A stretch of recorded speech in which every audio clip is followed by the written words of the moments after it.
First, you can't hold a new election unless you decide who the existing board is, because as part of the election process, remember, 6 years have gone by. During that period of time, you have to make determinations who has now become a member. That determination, who has become a member, which is not before the court, involves making judgments as to whether someone observes the Torah, practices the religion as required by the bylaws. Aren't those issues involved, too, though, in determining whether there was a quorum? Because how do we determine how many trustees there are? I think the record's Using undisputed in the neutral bylaws, Your Honor. principles. The bylaws provide for the number of trustees. It's 51 plus some alternatives. I read it as 21. Where do you see 51 in the bylaws? Can you tell us where that is? Because yes, I I can. found It's tricky to- 21 plus 4 alternates. Plus the 31 tuvim. There are The two officers, there are of three them are categories. advisory, aren't they? Excuse me? Aren't the two of them advisory? No, not under the bylaws. And anyway, your meeting had 63. You still had a pretty good turnout. The meeting that you're referring to was a combined meeting of Curious Joel Corporation and the other corporation, the one that's an issue here, which has the 51. In our briefs, Your Honor, we point out specifically where in the bylaws, and I'll get it in a moment, where it is 21, I believe, and 31, 20 officers. Then there are board members who are not also officers. That's another 31. That gets you to 51. There are 4 alternates. That's what we use to calculate the quorum. We lay all this out in the brief. There's no disagreement by counsel on the other side that they didn't have the 26 that is required for the quorum. So it's undisputed. You have, according to their evidence, you have 11 people who are board members out of a total of 50 some odd who get together, and we don't even think that they had a resolution passed, because the resolutions that are in the record, the resolution of the January 18 meeting, makes no reference to an election. What Yet, about the alleged dismissal of Mr. Friedman from the board? Beryl Friedman has nothing to do with this appeal. The question is, what happened on January 18th, that evening? Did they have a quorum? Should we assume, for purposes of our decision, that he was proper, that he was not a board member at that time? For purposes of this case, you can assume he's not a board member. It makes zero difference. You may ask Mr. Mullen how his membership relates to Didn't he that. preside at the board meeting that you say was valid? He did reside on the 14th. Yes, that which called for the appellant's election, which has been rejected, that challenge, which is not on appeal, which is not before you. Beryl Friedman's status has zero to do with whether or not on January 18th a group of 11 board members can resolve to have an election. When you recall, on January 14th there was a board meeting with a full quorum, which is not subject to challenge, calling for the election at which my clients won. It's basically 10 people, 11 people making a decision for a board that has 51 voting members. Actually, I now have the record open to the bylaws. Can you show us where the 51 is? Yes.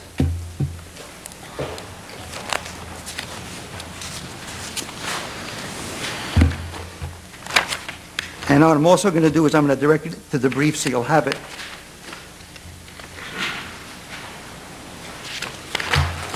If you go to page 10 of the brief, it points out that the bylaws on page A203 call for the election of 55 individuals. This is footnote 3 of the brief. I'm looking at the bylaws. What article are you under in the bylaws? A203? Hold on 1 minute, please.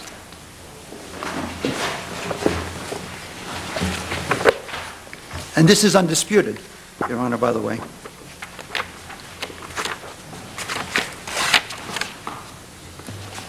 If you go to page A203 under election of officers, and if you look at, I think it's just above paragraph 3, it says the following officers are elected: 1 president, 2 vice presidents, etc.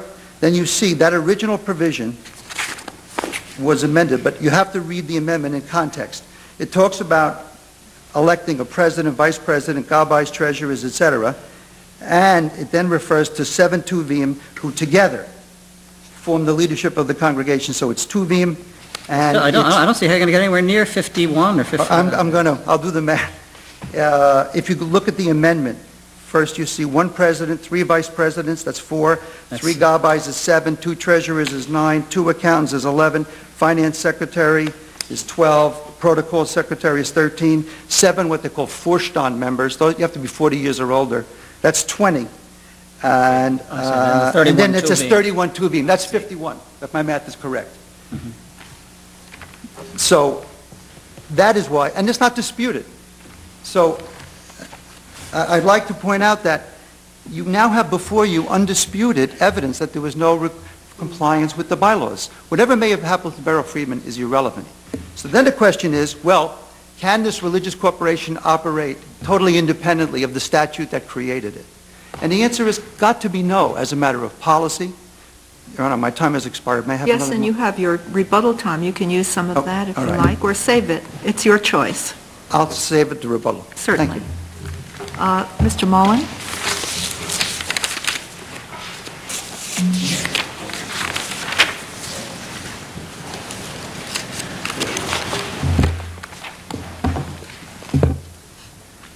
Good afternoon. This is one of the most difficult cases I've had in my 36-year legal career, because I'm not representing two business people fighting over an asset.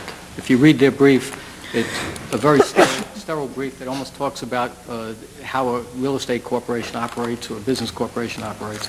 There's almost nothing. It's devoid of the history of the religious sect that we're talking about. There's absolutely nothing in there that really goes into the bylaws and how it was created in 1948. The whole idea that this is a sect that in America is allowed, based on the principles that were important to our founding fathers, to set up their own religious beliefs. And those beliefs mean that they are different than Reform Jews, conservative Jews, even Orthodox Jews. These people are different. But still, they're bound by the religious corporation law of the state of New York. I totally agree with you, Your Honor. And religious corporation law, Section 5, which did not apply in the first Presbyterian case decided by this court, because the religious corporation law, specifically Section 24, exempted churches formed before 1828, and therefore RCL Section 5 did not apply. And RCL Section 5 was carefully drawn to make it clear that people have a right to, and an obligation. The trustees are obligated, not just a right, but they're obligated to run the organization consistent with the rules. And if I may read from Section 5 specifically, that the leaders of the congregation shall administer in accordance with the discipline, rules, and usages of the corporation and the ecclesiastical governing body, if any, to which the corporation is subject to. And if one goes back to the founding fathers in preparing, not only did I talk to leading rabbis and even a Monsignor who's an expert on canon law, but I went to the founding fathers' discussion of First Amendment, and it was, many times it was the religious leaders. It was Thomas Jefferson. Thomas Jefferson thought this was so important that when he died, they realized that he had provided, there were 3 things that he wanted to be known for. Number 1 was drafting the Declaration of Independence. Number 2 was the founding of the University of Virginia. And the 3rd point was his work drafting the religious freedom statutes in Virginia. The fact that he'd been elected president... Is it your position that you're not subject to the not-for-profit corporation law? I believe, in response to Judge Kaye's question, I said that we believe we are subject to the RCL. The RCL, in Section 2, I believe, specifically provides that if there's a conflict between the not-for-profit law and the RCL prevails. If there isn't, in other words, this, as your opponent is arguing, this is a and you would point out, this is a corporation. They brought an action pursuant to Section 618 of the not-for-profit corporation laws to nullify the election. Sure. Should they not have done that? There's no question they should not have done that. This is a voluntary association. So you're not subject to the not-for-profit corporation law?